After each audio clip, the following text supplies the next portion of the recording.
Bless you. Bless you. What is up, guys? Welcome back to the channel. My name is Dylan, and it's time to talk about Bayonetta 3 and my up and down experience with this game. Now, obviously, I've played the previous two. I am a big Bayonetta fan, and it was quite some time for us to get this title. So it was highly anticipated, very exciting when it came out. I played it beginning to end, and I have quite a few things to say. Before we do get into the review, I will just say from a spoiler point of view, I'm not going to talk about any major plot points. You're not going to see the final boss on screen with my gameplay.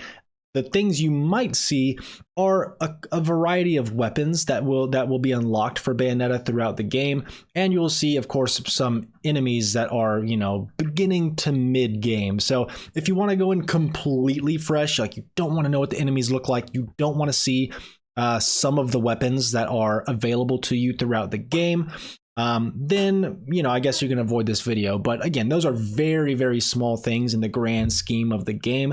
So you've been warned. But let's go ahead and start with the story of Bayonetta 3. And some may disagree with this. I think when most of the reviews were coming out, a lot of the reviews were saying that this is the worst story of the three. I actually found it to be the most enjoyable, if for no other reason, it was easier to follow. There were times in Bayonetta 1 and 2 where I did not know what the fuck was going on. I just did not, I had no clue. But it didn't really matter because we're mostly there for the gameplay. We're mostly there for the gameplay. And because we simp for Bayonetta. So it never really bothered me with the first two games. But I will say Bayonetta 3, in my opinion, is much easier to follow. Frankly, if you've seen if you've seen the Android saga in Dragon Ball Z, then yeah, you pretty much know the story of Bayonetta 3 down to Future Trunks. We even have a Future Trunks clone in Bayonetta 3. So if you've watched the Android saga in Dragon Ball Z, boom, you know the story, okay? And I like that. I think it was a good setup. It has us jumping throughout the multiverse, meeting other Bayonettas, taking us to different environments and different places in time that were very interesting. And the enemies even, their design and their moveset is occasionally based on the time period of which you travel to. For example, there's one level, or one area, I should say, where you travel to like ancient Japan. And so because of that, the enemies are based off of dragons and samurai, and it's really, really interesting. So I think the story, the setup, the concept, having us jump through multiverses and different time periods was really smart to just kind of give us some more enemy variety and some environmental variety. As far as the characters and their interactions, we've got some returning characters, and we have the one majorly new character, that being Viola, who we see in the trailers. I think they were all fantastic. I love the chemistry between all of the characters. I love the dialogue. I love the writing. I laughed at like 95% of the jokes. There was maybe like one or two that didn't land for me, but otherwise I was grinning from ear to ear, cracking up. Everything that happens throughout the story, throughout this game, is just as over the top as you would expect for a Bayonetta title. Maybe even more so. Like I feel like playing through Bayonetta 3, I feel like it was even more intense and more comically ridiculous than Bayonetta 1 and 2, if that is even possible. I do want to briefly put a spotlight on Viola for a second here, because I'm going to talk about her more extensively later in the video when it comes to combat and gameplay. But I do want to say right here, right now, I very much enjoyed her character in relation to Bayonetta. They obviously interact quite a bit. And while Bayonetta is always calm, cool, sexy, collected, Viola is kind of like the blumbering fool, in all of this. Usually that's Luca's place in the previous Bayonetta games, but Viola kind of takes that spot here. She is powerful, she is strong, she is learning how to hone her abilities throughout the game, but she is very clumsy, she's very goofy, She attempts to match the same finesse as Bayonetta, but obviously can just, I mean, who can, that's an impossible task. It cannot be done. So I do think the chemistry between those two is really good. The contrast between them is really good. It works really well. And seeing as they're the two main characters throughout this game, I think that was obviously important to get them just right. And I think from a character standpoint, they absolutely did.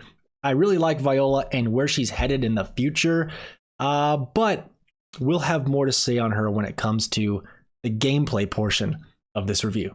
The other thing I enjoyed within the story is the Easter eggs and the references that they make to other popular media, such as Godzilla, Metal Gear. You've got multiple callbacks to Dragon Ball, which of course I freaking loved. I geeked out in one of them. I'm not going to obviously tell you what it is. I'll let you see it for yourself. They took a ton of inspiration from pop culture throughout history, and I think it worked really well. And it was always fun to see what they were doing and how they were incorporating it into the world of Bayonetta. But again, not here for the story. We're not here for the story. We're here for Bayonetta.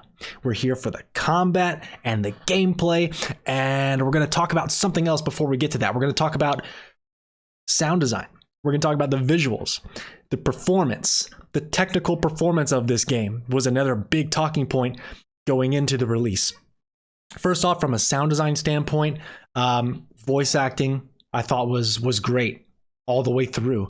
Obviously, there was a big controversy with the voice acting. Helena Taylor, the previous voice actor for Bayonetta in Bayonetta 1 and 2, was not returning due to some disputes. Now, she ended up being a liar and an idiot, and she was replaced with Jennifer Hale, who is a much more respected and well-known voice actress in the industry, and she did great. I honestly couldn't really tell a difference. She captured the iconic Bayonetta sound just perfectly. All of the other characters sounded great. Voice acting was solid all the way through. As I said, the writing, the dialogue was all really good. So nothing bad to say about the voice acting. The music was classic Bayonetta. It was high intensity. It was sexy. It was kind of jazzy. You know, if you've played the previous Bayonetta games and you enjoy the music in those games, you're gonna enjoy the music in Bayonetta 3 as well.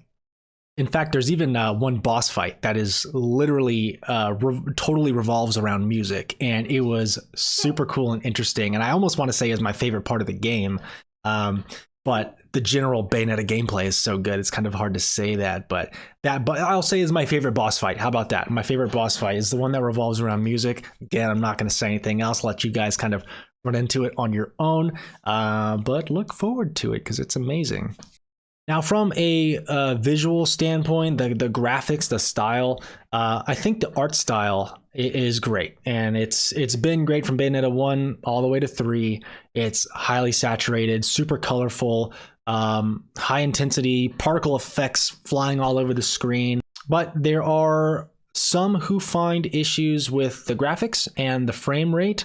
I'll say graphically, there are definitely times where things are looking real fuzzy. When there's a lot going on the screen, Bayonetta just kind of looks like she's blurred out almost. It can get really, really bad, especially in handheld mode. If you kind of like squint at it, you're like, oh my gosh, yeah, like I can't even make out Bayonetta's like character model. It's so fuzzy, you know, and so in that aspect, you know, the Switch is really showing its age with its hardware. I think we are in desperate need of a hardware refresh at this point. First party games even are struggling to run on the Switch at times. So we need a Switch Pro. We need a Switch 2. Hurry up, Nintendo. But this is an example of the Switch kind of showing its age and showing its limits. I don't think it was the fault of the developers why this game came out looking the way it did graphically. I think it is the hardware holding them back. The Switch just couldn't handle what they were trying to do graphically with Bayonetta. And I will say, you know, the graphics downgrading at times when there's a lot going on, I mean, it doesn't really detract from the game. Not for me. I'm not someone who is a stickler for graphics. I do like good graphics. You know, I think I would be lying if I said that graphics don't enhance a game for me. But these occasional downgrades in the graphics, again, when there's a lot going on, doesn't really bother me as long as, and this is what's most important to me, the frame rate stays somewhat consistent and feels smooth, it feels fluid. And I can say that for the most part, I didn't really feel very many frame rate dips. Now, I know people have run tests on this game. They have done the work to get the data, like when does the frame rate drop? When is the frame rate smooth and consistent? And they have found quite a few frame rate dips during the gameplay of Bayonetta 3. I do not dispute that. I know they're there. I see them on occasion when I was playing. But just like the graphics, they're so few and far between that it didn't really detract from anything for me. I didn't have any problems with the frame rate personally. I thought the game felt and played fantastically all the way through beginning to end. So while I'm sure the frame rate drops are there, it just wasn't enough to really detract anything from me. Hey, it's a little bit later in the day, so now I've got different clothes on and my hair is done. But let's talk about gameplay. So first I want to talk about the new mechanic in Bayonetta 3, and this is probably my favorite addition that they did, and that is the Demon Slave mode, where you can summon these gigantic demons to battle alongside you, basically at any point during the game. Even like the most basic and common of battles, you can summon these demons, whether it's Madame Butterfly, who's a 30-foot tall, big booba butterfly demon. You can summon a giant dragon dinosaur demon or a train that's possessed by a serpent. It's just wild, out there, over the top, as you'd expect from Bayonetta. And these guys are great. Now, they have one drawback, is that they're limited in time. They're tied to a magic meter. And Bayonetta herself cannot move when summoning these demons. So she herself is kind of left out in the open. So you have to ensure that you're in a safe spot when you do this. Now, the demons have their own unique combos and abilities, which you can unlock on a skill tree, as does Bayonetta and all the other characters in this game. But each demon really does feel unique in that they provide their own sense and style of combat, where some are more attuned to range, some are better up close. And again, Bayonetta is defenseless, so you got to ensure that you're summoning these guys at proper times. I also like the simplification of the weapons that Bayonetta has at her disposal. In Bayonetta 2, you could equip different weapons for her hands and her feet, and that kind of altered the combos in that way. Whereas in Bayonetta 3, you choose one weapon loadout, and that's just kind of what you go with. Now, you can swap between two loadouts in the middle of a battle just with a click of a button. You can swap between, dual pistols and a chainsaw, or you can swap between like these boxing glove things and a yo-yo knife. That's the best way I can describe that weapon. So you can definitely mix and match whatever loadouts you want and swap between the two. And with that, you can extend combos basically infinitely. But again, it is simplified from Bayonetta 2, and I think the game is better for it. It's a little more streamlined. So as far as Bayonetta's combat herself, I think this is the greatest it's ever been. I think the highs of Bayonetta 3, when you're playing as Bayonetta and you're racking up ridiculous combos, it's better than anything we've seen in Bayonetta 1 or 2. But here's my issue with Bayonetta 3. And why I said at the beginning of this video that I had an up and down experience. It's because Bayonetta 3, while she is the main character, she is not the only main character. She's not the only playable character. You do play as both Viola and Jean as well throughout the game. And now I get why the developers decided to do this. They're trying to break up the gameplay a little bit so the entire experience doesn't feel so samey. But I just did not find Viola or Jean's levels all that interesting or entertaining. They just weren't that fun. Jean's levels, now, they weren't bad, but I never was excited to play them. The one saving grace is that they only lasted for 10 minutes, sometimes 15 at the most. So they were done with pretty quickly. But again, I was never particularly excited to play one of Jean's chapters. Whereas Viola's, I love her as a character, but I actively hated her chapters. Viola is a little bit different from Bayonetta in a couple of ways. For one thing, she's only got one weapon, and that's the katana. And don't get me wrong, katanas are very cool weapons. I am down for a katana. All right, I love katanas.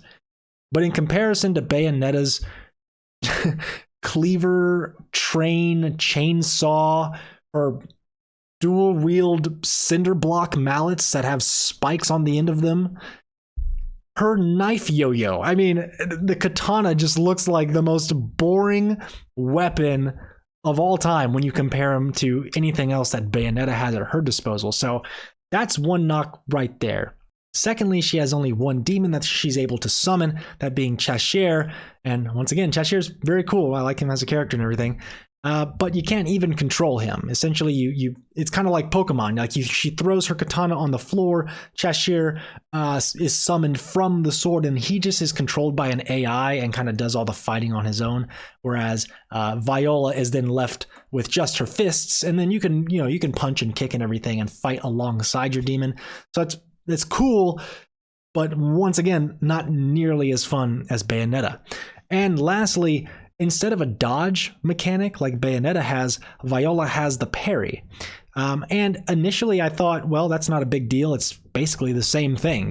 With Bayonetta's dodge, you hit a button at the proper time and you will get your witch time bonus where everything slows down and there's a huge opening for a big juicy combo. Viola, I thought, was going to be the same thing. You hit parry at the correct time, the witch time activates, and you can get off a big combo. But for whatever reason, I could not, for the life of me, land consistent parries. With Bayonetta, I was landing probably 75 to 90% of my dodges, and I was activating witch time, getting big combos, feeling accomplished. With Viola, I felt like I was hitting not even a quarter of my parries, and it got so frustrating at times that I would just be spamming the parry button, praying to the gods that I would eventually get a successful parry. And it was just very, very frustrating. And as I've pretty much described, Viola is just a more boring version of Bayonetta. So you play as these two alternate characters for, if I had to guess, about a third of the game. And during that entire portion, all I could think about was, man, I really wish I was playing as Bayonetta right now. If the entire game was just Bayonetta and had a couple of mini games to help break up the gameplay a little bit, I think we're looking at the best Bayonetta entry in the series. But with the fact that only 2/3 of the game is truly enjoyable to me in my personal experience, I don't know if I can give it that honor. Another aspect of the gameplay that I did really like was the exploration and the collectibles. There's plenty of challenges and puzzles and items that you need to find and collect for your gallery to really platinum the game. So ultimately, where does that leave Bayonetta 3 in my mind? It's hard for me to say because I wanted so much to love this game, and I think it had great potential. And as I said earlier, when it was at its peak, it was better than anything Bayonetta 1 or 2 provided. But when you take into account the Viola and the Jean levels, which for me ranged from boring to downright infuriating, I have to give Bayonetta a 6.5 out of 10. If someone handed me a copy and asked if I would like to replay this game from level 1 to the very end, I would say no. I would say no, thank you. I'm good. Will I go back and replay the Bayonetta-centric chapters? Absolutely, because they are the best content in the series. But if you tried to make me replay the Viola and the Jean sections, there's just no way I could make it through again. Never, never again. Well, guys, thanks for tuning in to another video. Leave your comments down below. What did you think of Bayonetta 3, or have you maybe not picked it up yet? Did my video attract you or detract you from buying the game? Give me your scores on a scale of 0 to 10. And with that, like, subscribe, share the video, and I'll catch you on the next one. Peace.